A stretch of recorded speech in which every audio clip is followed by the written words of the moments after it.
नमस्कार ओडिशावासी शुभ सकाळ आज हूँ 16 डिसेम्बर सोमवार आज रही देश विदेश राज्यर 20 गुरुत्वपूर्ण खबर जहाँ आपण मैंने 10 मिनिट समय धरी देखिपारे ता पूर्व आपण मान गोटे छोटिया अनुरोध प्रथम भिडियोटी को लाइक कर कमेंट रे आपण जिलार ना लिखिदेवे जहाँफल तुरंत आपण जिलार खबर पाइपर तेज मुख्यमंत्री बड़ घोषणा ता सहित 3 कोटी लोक मिल आयुष्मान कार्ड एमती अनेक 20 गुरुत्वपूर्ण खबर अच्छी चलतु कौन रही आज खबर ता नजर पकाइबा नंबर 1 तेबे कुहाଯାଉଛି एथर इंश्योरेंस नुहे आश्योरेंस मोड रे हेबो आयुष्मान एवं गोपबंधु कार्ड चिकित्सा राज्य रे एकाथरे 3 कोटी लोकंकु कार्ड देबे सरकार मिशन मोड रे हेल्थ केयर सिस्टम को आगु नेबा पई चाहुचती तेबे आयुष्मान भारत गोपबंधु आरोग्य योजना रे खर्च आरंभ होईची केवल कार्ड आगु को दिया जिवो गत कार्ड रे एबे 956 टी हॉस्पिटल चिकित्सा हेउथिला मात्रे एबे पूरा भारत वर्ष रे 27,000 हॉस्पिटल चिकित्सा हेउ बोली कुआ जाउची तेबे इंश्योरेंस नुहे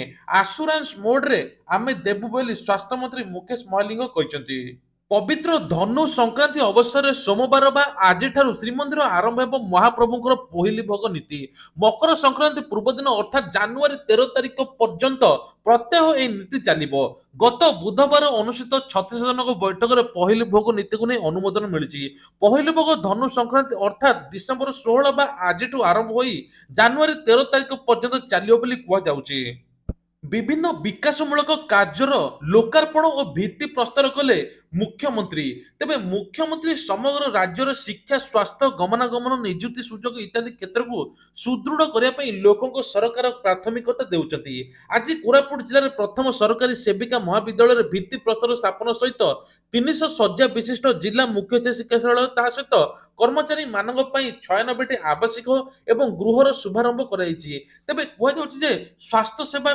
संपर्क में जोगाई दि जाउछि सहायता ता सहित आयुष्मान गोपबंधु कार्ड जोगाई दि जिवो ता सहित राज्यर चाषी भाई मानक सशक्तिकरण पई 800 टंकार यूनिट इनपुट सहायता करिसंती धान पिछा 31 टंका किणा जाउछि सुभद योजना रे मां मानक पई स्थिति को मजबूत करा जाउछि तेबे एसब कहते सरकार प्रतिश्रुति मुताबक सब किछि पालन करुछि आगु भत्ता टंका मिलियो बोली कुआ जाउछि तेबे आउ गोटे बड़ खबर श्रीमंदिर धरा पड़िले 6 लुटेरा गैंग हाँ आज्ञा आपण मैंने शुणिले आश्चर्य हे एक सत एवं श्रीमंदिर लुटेरा गैंग धरा पड़ी श्रीमंदिर पाखापाखि अंतराज्य लुटेरा पुलिस गिरफ करछि नाट मंडप सीसीटीवी जांच पर 4 जन महिला और 3 जन युवक को काबू करछि या सहित सेमानकर 22 ग्राम सुना चेन कार एवं 4टी मोबाइल फोन 4,000 टंका जबत करछि तेबे गिरफ होइतिबा अभियुक्त पश्चिमबंग हुगुली अंचल देइतिबा सूचना मिलिछि सेठारु आसी पुरी बलिया पंडारे रहउथिले एही लुटेरा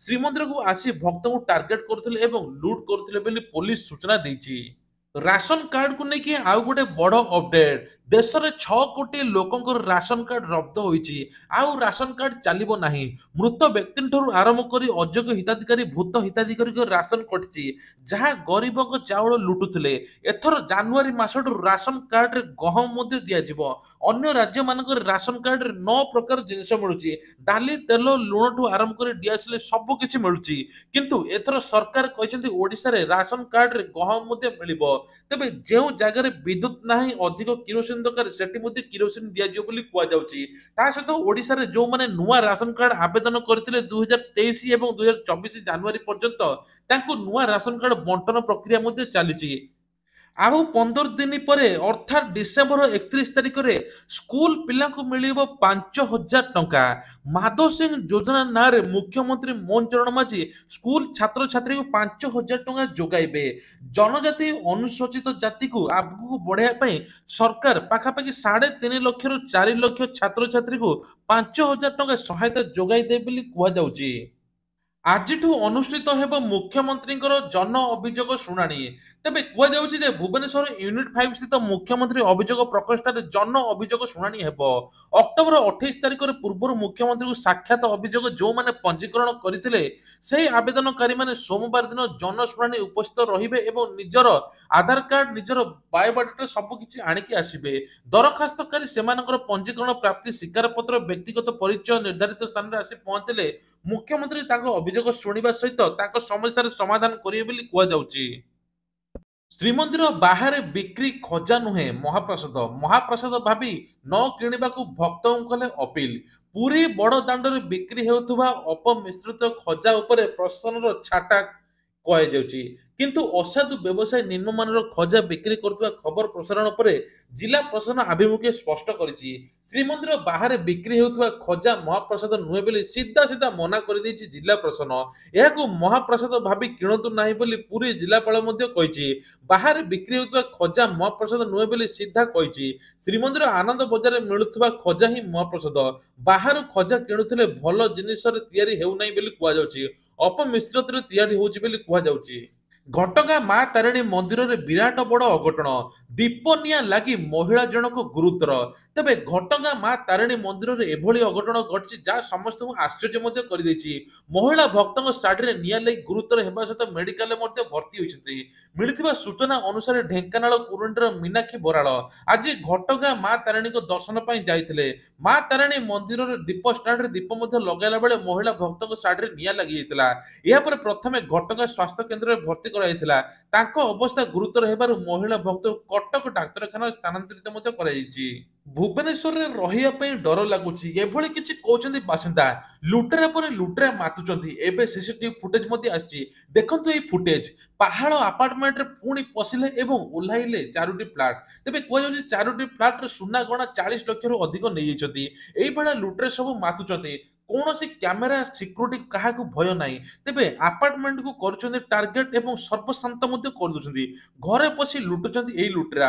ତେବେ ପୋଲିସକୁ ମଧ୍ୟ ଚ୍ୟାଲେଞ୍ଜ ହୋଇଛି।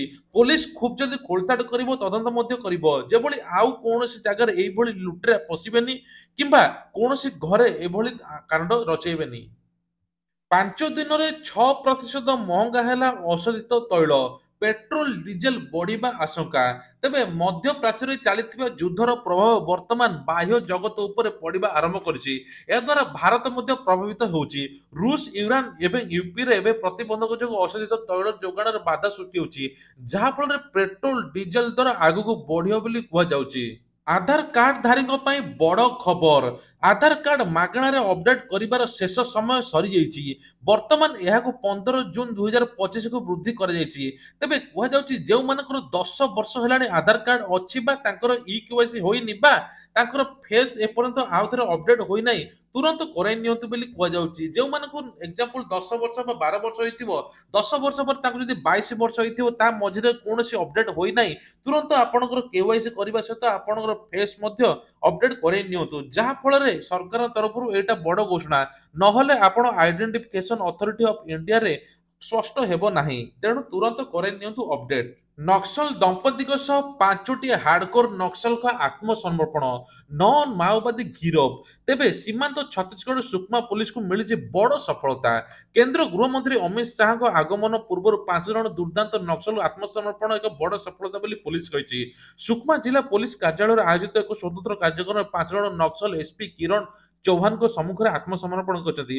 ଏମାନେ 2 ଜଣଙ୍କ ନାମରେ 8 ଲକ୍ଷ ଲେଖାଏଁ ପୁରସ୍କାର ରହିଥିବା ବେଳେ ନାମ ଜଣକ 5 ଲକ୍ଷ, ଅନ୍ୟ ଜଣଙ୍କ ନାମରେ 2 ଲକ୍ଷ ରହିଥିଲା। ତେବେ ଏମାନଙ୍କ ମୁଣ୍ଡରେ ମୋଟ 25 ଲକ୍ଷ ଟଙ୍କାର ପୁରସ୍କାର ରାଶି ରହିଥିଲା, ଯାହାଫଳରେ ସେମାନେ ନିଜେ ଆସି ଆତ୍ମସମର୍ପଣ କରିଛନ୍ତି ବୋଲି କୁହାଯାଉଛି। ରାତିର ତାପମାତ୍ରା ରାଜ୍ୟରେ 10 ଡିଗ୍ରୀ ତଳେ 8ଟି ସହର। ଆହୁରି କଲବଲ କରିବ ଶୀତ। ପ୍ରବଳ ଶୀତରେ ସାରା ଓଡ଼ିଶା ଥରୁଛି। ବଣ ପାହାଡ଼ ଘେରା ଅଞ୍ଚଳରେ ଲୋକେ ଅଧିକ ହନ୍ତସନ୍ତ ହେଉଛନ୍ତି। ସୂର୍ଯ୍ୟ ଉଦୟ ହେଲେ ମଧ୍ୟ ସାମାନ୍ୟ ଆଶ୍ୱସ୍ତି କରୁଥିବା ସୂର୍ଯ୍ୟାସ୍ତ ପରଠାରୁ ସମାନ ପରିସ୍ଥିତି ଦେଖିବାକୁ ମିଳୁଛି। ତେବେ ଜୀବଜନ୍ତୁ ବୟସ୍କମାନଙ୍କୁ ଅଧିକ ଶୀତ କଲବଲ କରୁଛି। ଆଗାମୀ ଦିନରେ ଆହୁରି ଶୀତ ହେବ ବୋଲି କୁହାଯାଉଛି। ଆଗାମୀ ଦିନରେ ଆହୁରି 3ରୁ 4 ଡିଗ୍ରୀ ତାପମାତ୍ରା ଖସିବ, ଯାହାଫଳରେ ପ୍ରବଳରୁ ଅତି ପ୍ରବଳ ଶୀତ ହେବ ବୋଲି ଜଣାପଡ଼ିଛି।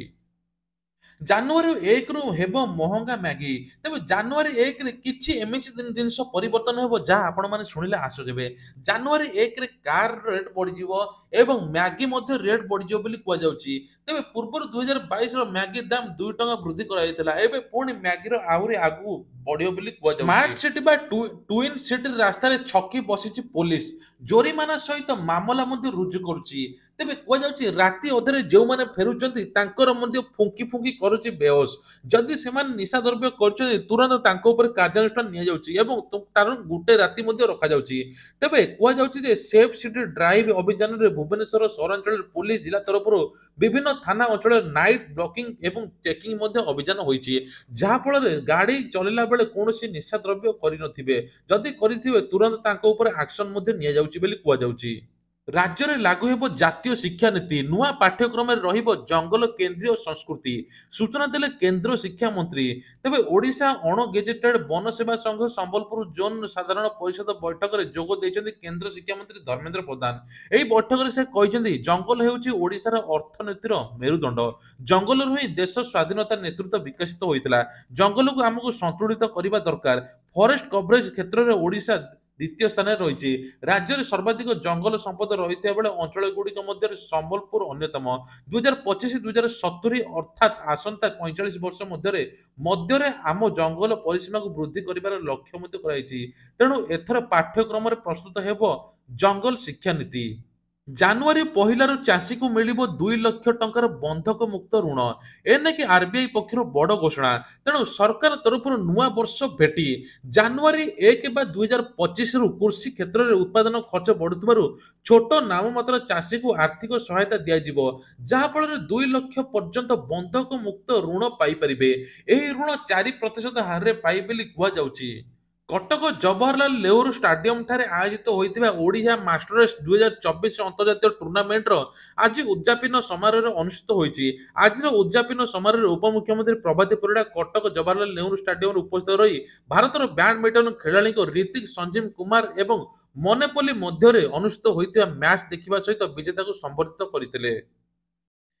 ତେବେ ରୋଗୀଙ୍କ ଗତିବିଧି ତଥ୍ୟ ରଖିବ ସ୍ୱାସ୍ଥ୍ୟ ବିଭାଗ। ସବୁ ପଞ୍ଚାୟତରେ ଖୋଲିବ ହେଲ୍ଥ ୱେଲନେସ୍ ସେଣ୍ଟର। ତେବେ ଆଜି ଏ ନେଇକି ମଧ୍ୟ କୁହାଯାଇଛି ସରକାରୀ ମେଡିକାଲରେ ଖୁବ୍ ଶୀଘ୍ର ପେସେଣ୍ଟ ଟ୍ରାକିଂ ସିଷ୍ଟମ ହେବ। ସବୁ ପଞ୍ଚାୟତରେ ଖୋଲିବ ୱେଲନେସ୍ ସେଣ୍ଟର। ଖୁବ୍ ଶୀଘ୍ର ସରକାରୀ ହସ୍ପିଟାଲ ମାନଙ୍କରେ ଆରମ୍ଭ ହେବ patient tracking biometric system. Private hospital ଭଳି ସରକାରୀ ହସ୍ପିଟାଲ ମଧ୍ୟ ସବୁ ପେସେଣ୍ଟଙ୍କ ଡିଟେଲ ରହିବ। ପିଏଚସି ସିଏଚସି ଅନ୍ୟ ସ୍ଥାନକୁ ରେଫର ହେଲେ ନ୍ୟାସନାଲ ହେଲ୍ଥ ଡିଜିଟାଲ ମିଶନ ଆଧାରରେ ଡିଜିଟାଲ ତଥ୍ୟ ମଧ୍ୟ ରଖାଯିବ ବୋଲି କୁହାଯାଉଛି। ଭୁବନେଶ୍ୱରରେ ଚାଞ୍ଚଲ୍ୟ ପ୍ରେମ ନିବେଦନ କରିବାକୁ ଯାଇ ହୋଟେଲ ଛାତରୁ ଡେଇଁ ପଡ଼ିଲେ ଯୁବକ। ତେବେ ଏକତରଫା ପ୍ରେମର କରୁଣ ପରିଣତି ମହିଳାଙ୍କ ପାଇଁ ଜୀବନ ହାରିଲେ ଯୁବକ। ମହିଳା ସହ ପାଟିତୁଣ୍ଡ ପରେ ଭୁବନେଶ୍ୱର ସାମପୁର ଅଞ୍ଚଳରେ ଓୟୋ ହୋଟେଲ ଛାତରୁ ଡେଇଁଥିବା ଅଭିଯୋଗ ହୋଇଛି। କିଛି ଦିନ ତଳେ ଡ୍ୟାନ୍ସ ପ୍ରୋଗ୍ରାମ ପାଇଁ ବିବାହ ଯାଇଥିଲେ ଗ୍ରୁପ 3 ଜଣ ମହିଳା। ଡ୍ୟାନ୍ସ ଗ୍ରୁପ ଚଳାଉଥିଲେ ଯୁବକ। ତେବେ ନିଜ ପୁଅ ଏବଂ ମହିଳାଙ୍କ ସହ ପ୍ରୋଗ୍ରାମ ସାରି ଫେରିବା ପରେ ସେମାନଙ୍କ ମଧ୍ୟରେ ଯୁକ୍ତିତର୍କ ପାଟିତୁଣ୍ଡ ହୋଇଥିଲା।